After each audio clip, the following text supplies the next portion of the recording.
cool car that I want. I got a cool car that I want. I thought you wanted a Miata.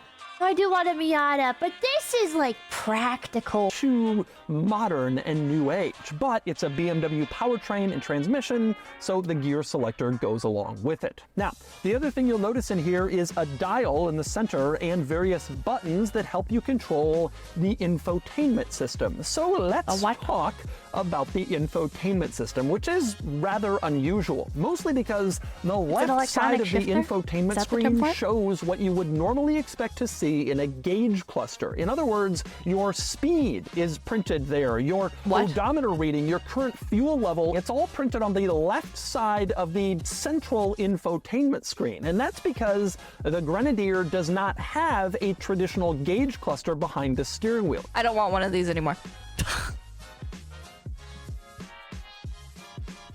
Never mind, that's stupid. Chat, is it dumb for that to be an automatic deal breaker for me? I'm sorry, what? I'm sorry, what? I have to go look over at the fucking screen? What if there's like something else on the screen? What if the screen dies? What if instantly ruined? What the hell? What the hell, chat? $80,000 price point is a deal breaker. I mean, it's a pretty fucking steep price. But like, what the fuck? Infotainment screen shows what you would normally expect to see in a gauge cluster. In other words, your speed is printed now here, and then you can drive on it again later because you've already your warning lights. When you turn on the car, they all illuminate. There are a lot. What it looks like when I start my car. Of warning lights, but you turn it on and you can see that's where that panel is located. So the gauge cluster information is moved into the center screen. Now, the obvious reason that Ineos did this is to make the car a little bit cheaper for left-hand drive and right-hand drive conversions, instead of having to make a separate dashboard. Wow, that's stupid. That's terrible. That's terrible and I don't like it. What about I'm reviewing the full lineup with super easy to. Does the new one still have that? Trim. Everything you need, like fuel ring. Oh my god. Okay, I changed my mind. I don't want one of these anymore. That instantly killed it, chat. What the fuck? What the fuck? I mean, if they'll sponsor me and give me one, this will be my daily driver and I will constantly sing its praises. However, I'm not buying something that has a fucking electronic fuel gauge and shit. The odometer. I barely even trust the fucking odometer on my car as it is. You expect me to trust an electric version?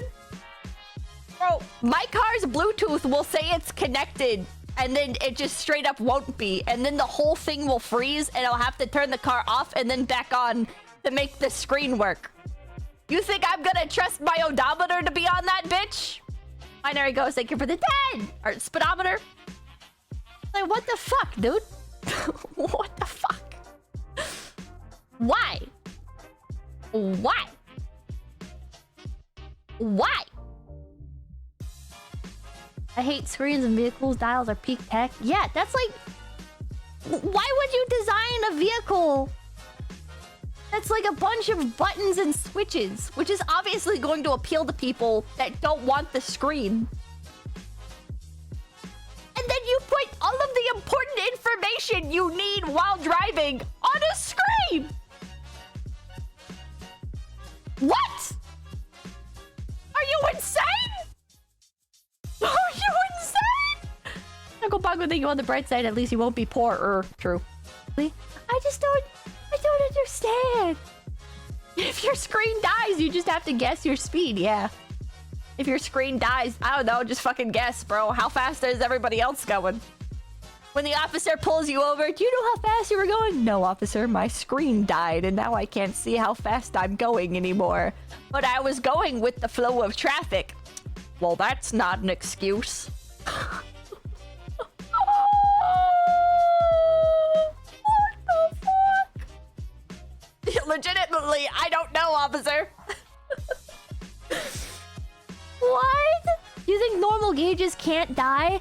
I think normal gauges can die. However, I think screens are much more prone to going out and a lot more of a nightmare to fix. But again, personal experience here. If I try to connect Bluetooth in my car, the screen won't work, and I have to turn the car off and then back on to get the screen to work. Purely anecdotal here, but why would I trust any vehicle after this experience to have a screen with all of my important information on it that I need? That I absolutely need, at least if my car's screen freezes. At least, you know, it's fine. I just can't change the radio station. Whatever. That's not the end of the world. If I can't see how fucking fast I'm going, that's kind of an issue. That's kind of a major issue. And to design a vehicle that has a bunch of buttons and switches and knobs, and then you make the screen like really small, and so when you look at it, you're like, oh, I don't need to use the screen. This is awesome. And then you need to use the screen constantly.